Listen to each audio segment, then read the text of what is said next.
morning, students. We are on chapter number 5 and we have just finished this chapter, and I have given you the homework to write down keywords and summary of this chapter. Now today we are going to discuss the exercise, that is tick the correct answer and fill in the blanks. Clear? So पहले fill in the blanks कर लेते हैं, फिर पहले टिक the correct answer कर लेते हैं, फिर उसके बाद फिल इन द ब्लैंक्स करेंगे। ये काम आपको बुक में करना है, ध्यान से सुनिएगा। बुक में करना है, इसकी पिक्चर मैं आपको व्हाट्सएप कर दूंगी, ठीक है। लेकिन आप वीडियो से देखकर आंसर्स टिक मत करिए, क्योंकि कभी कभी क्या होता है, गलत होता है। आपके आंसर्स क्या हो जाते हैं, गलत टिक हो जाते हैं और फिर वही एग्ज़ाम में आप कर देते हो। तो ध्यान रखिए कि जो मैं फ़ोटो भेज रही हूँ उसको देखकर आप टिक करेंगे। Is that clear? आप ऐसे अपने मर्ज़ी से वीडियो देखकर मत करिए, क्योंकि वीडियो में ब्लर होता है और इधर उधर आंसर होते हैं, तो इस वजह से स्टिल एक फ़ोटोग्राफ जब मिलती है तो आपको क्लियर आंसर मिलता है। Is that clear? तो पहले ध्यान से समझ लीजिए क्या मीनिंग निकल रहा है इसका और क्या आंसर होना चाहिए। आपको सिर्फ वीडियो में सिर्फ समझना होता है, लिखने का काम मैं आपको व्हाट्सएप दे देती हूँ और फिर उससे आप काम कर लीजिए। Is that clear? तो ये मत करिएगा कि वीडियो से ही देखकर पूरे आंसर्स लिख लें फटाफट और दिखा दें, ये काम मत करिए। यहाँ पे कोई कंपटीशन नहीं चल रहा है। तो आप पहले समझ लीजिए ये मीनिंग क्या बता रहा है। आप लोगों ने एग्ज़ाम में बहुत सारी मिस्टेक्स की हैं, स्पेलिंग मिस्टेक्स तो कुछ ज़्यादा ही की हैं। बुलेन की स्पेलिंग आप लोगों की गलत है ऑलमोस्ट, मतलब 10-20 बच्चों को छोड़कर बाकी सबके बुलेन की स्पेलिंग गलत है। रेफ्रिजरेटर और रेफ्रिजरेशन में फ़र्क नहीं पता है। रेफ्रिजरेटर एक तरह का वो है, मशीन है जो ठंडा करता है। रेफ्रिजरेशन एक तरह का प्रोसेस है जहाँ पे चीज़ों को ठंडा किया जाता है। दोनों अलग अलग चीज़ें हैं, आपने दोनों को कंबाइन करके लिख दिया है। तो ऐसा मत करिए, चीज़ों को पहले समझिए कि कहना क्या चाह रहा है। और दो अलग चीज़ें होती हैं, सुनने में शायद सेम लगे या कहने में सेम लगे, लेकिन वो होती नहीं हैं। तो पहले ध्यान से समझिए, ऑब्जर्व करिए चीज़ों को कि क्या स्पेलिंग है और क्या बोल रहे हैं और क्या लिख रहे हैं। तो ध्यान से समझिए वीडियो में और फिर काम करिएगा, ठीक है। पहला टिक द करेक्ट आंसर देख लेते हैं। Accidents occur due to, accident किस वजह से होते हैं?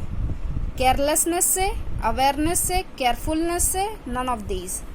केयरलेसनेस मतलब जब हम केयरलेस होते हैं, बेपरवाह, कोई हमें फ़र्क नहीं पड़ता या फिर कोई फिक्र नहीं होती है, तब।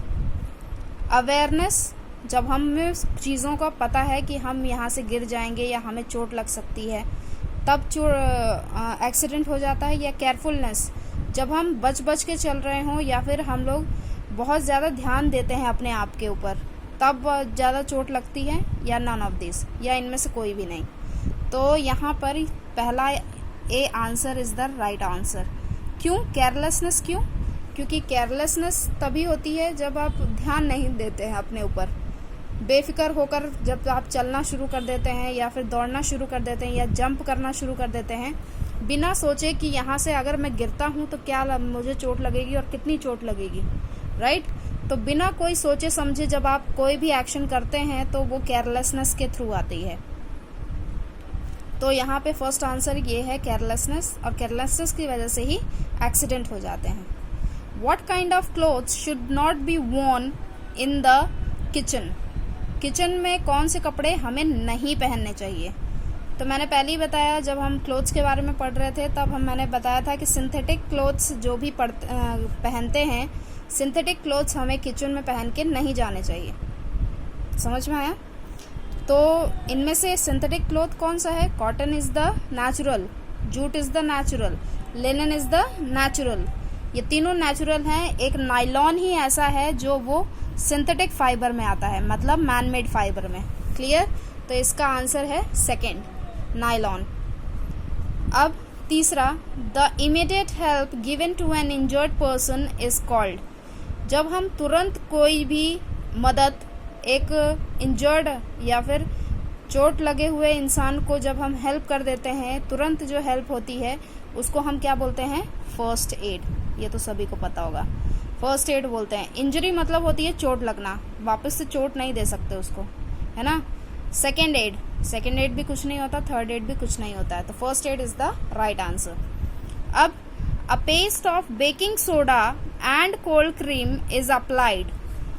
मैंने जब हम इंसेक्ट बाइट के बारे में पढ़ रहे थे तब मैंने बताया था कि इसका एक और सॉल्यूशन है कि आप पहले तो आइस रगड़ दीजिए, और आइस से अगर वो स्वेलिंग ठीक नहीं हो रही है तो आप क्या करिए, एक पेस्ट बनाना है आपको। उस पेस्ट में क्या यूज़ करना है? बेकिंग सोडा और कोल्ड क्रीम। कोल्ड क्रीम और बेकिंग सोडा से क्या होगा? इंसेक्ट बाइट का जो रेडनेस है और वो जो स्वेलिंग है वो कम हो जाएगी। तो यहाँ पे right answer is B, insect bite. तो इसमें आपको कट में बेकिंग सोडा यूज़ नहीं करते हैं। बर्न में आप जल रहा है उसमें और आप बेकिंग सोडा लगा देंगे तो वो ख़राब हो जाएगा। फेंटिंग, बेहोश हो रहे हैं तो बिल्कुल नहीं, बेकिंग सोडा का कोई काम ही नहीं होता है, कोल्ड क्रीम का कोई काम नहीं होता है। तो एक इंसेक्ट बाइट ही ऐसा है जिसमें रेडनेस और स्वेलिंग होती है, उसको कम करने के लिए कोल्ड क्रीम और बेकिंग सोडा का इस्तेमाल किया जाता है। Okay, which of the following is not kept in the first aid box. First aid box में ऐसा क्या नहीं रखते हम जो इन चीज़ों में से, इन चारों में से दी हुई है? कॉटन, कॉटन रखते हैं। सीजर, कैंची, कैंची भी रखी जाती है फर्स्ट एड बॉक्स में। गॉज, गॉज एक तरह का इंस्ट्रूमेंट है, प्लकर जिसे बोलते हैं, जिसमें चीज़ों को खींचा जाता है। स्किन जो खींच लेते हैं, मतलब अगर आपकी स्किन बहुत रफ हो गई है, फट गई है, जैसे ये मेहंदी का दिख रहा होगा, तो इसे ये गॉज से एक प्लकर होता है, उसको हटाने के लिए, स्किन को हटाने के लिए गॉज इस्तेमाल किया जाता है। प्लायर, प्लायर कटिंग प्लायर की बात हो रही है यहाँ पे, जो वायर्स काटने के लिए होता है, और वायर का कोई काम नहीं है फर्स्ट एड बॉक्स में। क्लियर? तो यहाँ पे आंसर इज द डी। ठीक है, डी इसका आंसर है। प्लायर मतलब वही है, कटिंग प्लायर जिसको बोलते हैं। कटिंग प्लायर आपके घरों में भी होगा, जो इलेक्ट्रिकल का सामान यूज़ करते हैं, तार को काटने के लिए कटिंग प्लायर का इस्तेमाल किया जाता है, उसी का नाम प्लायर है। ठीक है, तो वो प्लायर का इस्तेमाल हम फर्स्ट एड बॉक्स में बिल्कुल नहीं करते। यहाँ नॉट लिखा था इसीलिए हमने इसको बोला है। ठीक है, fill in the blanks with the correct words. अब ब्लैंक्स को करेक्ट वर्ड्स से भरना है। ये जो ऑप्शंस दिए हुए हैं ये आपको एग्जाम में बिल्कुल नहीं आएंगे, तो स्पेलिंग्स के साथ आपको लर्न करना है। कोई भी चीज़ है वो चाहे आप इधर टेक द करेक्ट आंसर में याद करें, चाहे इधर फिल इन द ब्लैंक्स में याद करें, इन सब में आपको स्पेलिंग्स आनी चाहिए, करेक्ट आंसर की स्पेलिंग आनी चाहिए। Clear? Do not play with, क्या होगा? फायर। हमको फायर से नहीं खेलना चाहिए। ठीक है, do not crowd around a person who has, हमें भीड़ किसके चारों तरफ नहीं बनाना चाहिए? फेंटेड आदमी के। फेंटेड मतलब जो बेहोश हो गया है, जो बेहोश हुआ है उसके आसपास हमें भीड़ नहीं बनानी चाहिए। Always walk on the footpath, हमेशा वॉक कहाँ करना है? फुटपाथ पे। ठीक है, do not play on the road, हमें रोड पे खेलना नहीं चाहिए। Do not touch electric switches with dash hands, हमें गीले हाथों से इलेक्ट्रिक स्विच को ऑन ऑफ नहीं करना चाहिए। वेट का मतलब होता है गीला। ठीक है, अब नेम द फॉलोइंग। ये दो आपके जो एक्सरसाइजेस हैं, ये दोनों एक्सरसाइज आपको बुक में करनी है। किस में करनी है? बुक में। ध्यान रखिएगा, दोनों एक्सरसाइजेस आपको बुक में ही करनी है, कॉपी में मत करिएगा। अब नेम द फॉलोइंग आपको कॉपी में करना है। आपका कॉपी में सिर्फ 4 चीजें आती हैं, keyword, summary, name the following and question answers. ये 4 चीजें आपको कॉपी में करनी होती हैं। बाकी जो एक्सरसाइजेस हैं जैसे true false, fill in the blanks, tick the correct answer, ये सब आपको बुक में करना होता है। क्लियर? साइंस में यही लेके चलना है आपको। एक्सरसाइजेस सारी बुक में होंगी, सिर्फ आपका summary, keywords, name the following and question answers ये आपके कहाँ होंगे? कॉपी में होंगे। ठीक है, अब एन एंटीसेप्टिक लोशन एक एंटीसेप्टिक लोशन का नाम बताइए। एंटीसेप्टिक लोशन हो सकता है सैवलॉन, ठीक है, या डेटॉल भी लिख सकते हैं, लेकिन एन बोला है मतलब एक ही लिखना है, तो आप चाहे डेटॉल लिखिए चाहे सैवलॉन लिखिए, लेकिन स्पेलिंग सही लिखिएगा, ठीक है। तो सैवलॉन लिखा है मैंने, आप लोग सैवलॉन लिखेंगे। The kind of clothes we should not wear while working in the kitchen. कौन से कपड़े हमें नहीं पहनने चाहिए जब हम किचन में होते हैं? तो खास तौर पर नायलॉन के कपड़े नहीं पहनने चाहिए। नायलॉन मतलब सिंथेटिक फाइबर्स, ठीक है। The place on the road from where we should cross the road, जहां पर हम क्रॉस कर सकते हैं, जहां पे चलने के लिए नहीं बोला है, क्रॉस करने के लिए बोला है, तो हमारे पास क्या है? जेब्रा क्रॉसिंग, ठीक है। क्रॉसिंग का वर्ड जब बोला गया है तो जेब्रा क्रॉसिंग आएगा, और अगर चलने के लिए बोला है तो वहां पे क्या आएगा? फुटपाथ आएगा। ध्यान रखिएगा, अगर वो चलने के लिए बोलता कि रोड पे हम कहाँ चल सकते हैं तो आएगा फुटपाथ। अगर वो बोल रहा है कि कहाँ पे रोड पे हम कहाँ क्रॉस कर सकते हैं तो वहां पे आएगा zebra crossing. Clear? 4 things which should be kept in the first aid box. 4 चीजें ऐसे बताओ जो हम फर्स्ट एड बॉक्स में रख सकते हैं। तो इसमें सबसे पहले आ जाता है कॉटन वूल, या फिर कॉटन लिख सकते हैं, और मेडिसिन्स। छोटे छोटे ही लिखवा रही हूँ कि ताकि आपको स्पेलिंग्स याद रहे, ठीक है।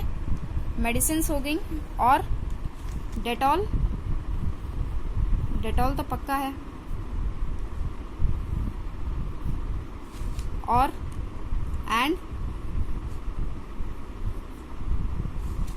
और क्या लिख सकते हैं? सीजर।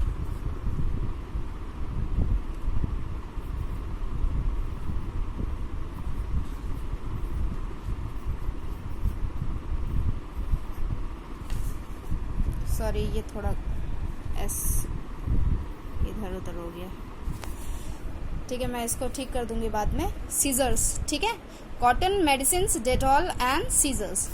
तो ये आपके नेम द फॉलोइंग हो गए खत्म। आपको क्वेश्चन लिखना है, आंसर ब्लू पेन से लिखना है, क्वेश्चन आपको ब्लैक पेन से लिखना है कॉपी में, ठीक है। आज की डेट डालेंगे, नेम द फॉलोइंग लिखेंगे और ये करेंगे। ये दोनों चीज़ें अभी भी याद दिला रही हूँ, ध्यान दिला रही हूँ। आप लोग बार बार ये चीज़ें मत पूछिए कि ma'am fill in the blanks कहाँ करें, टिक द राइट ऑप्शन कहाँ करें। अगर आपने वीडियो ध्यान से देखा है आपको सब समझ में आने वाला है। तो ये 2 एक्सरसाइजेस क्या करने हैं? बुक में करने हैं, और नेम द फॉलोइंग कॉपी में करना है। क्वेश्चन आप ब्लैक पेन से लिखेंगे, चैप्टर का नाम लिखिए। चैप्टर का नाम अगर कल लिख चुके हैं आप यहाँ पे समरी कीवर्ड्स में तो कोई बात नहीं, अब आप सीधा डेट डालिए और सीधा नेम द फॉलोइंग स्टार्ट कर दीजिए। चैप्टर का नाम डालने की ज़रूरत नहीं है। तो नेम द फॉलोइंग क्वेश्चन आप ब्लैक पेन से लिखेंगे, आंसर आप ब्लू पेन से लिखेंगे। प्रॉपर स्पेलिंग के साथ लिखिएगा, क्योंकि जो लिखेंगे वही याद करेंगे। अगर आपने गलत स्पेलिंग लिखी है तो गलत ही याद करेंगे। तो स्पेलिंग्स का ध्यान रखिएगा। 2-4 ही स्पेलिंग्स हैं इसमें, तो इसमें कम से कम देख के ध्यान से काम करिए, ठीक है। और ये काम मुझे कल करके दिखाएंगे आप। बाकी अभी जो करेंगे आप टिक द राइट ऑप्शन और फिल इन द ब्लैंक्स अभी करके दिखाएंगे, जो मैं आपको अभी व्हाट्सएप करूँगी, ठीक है।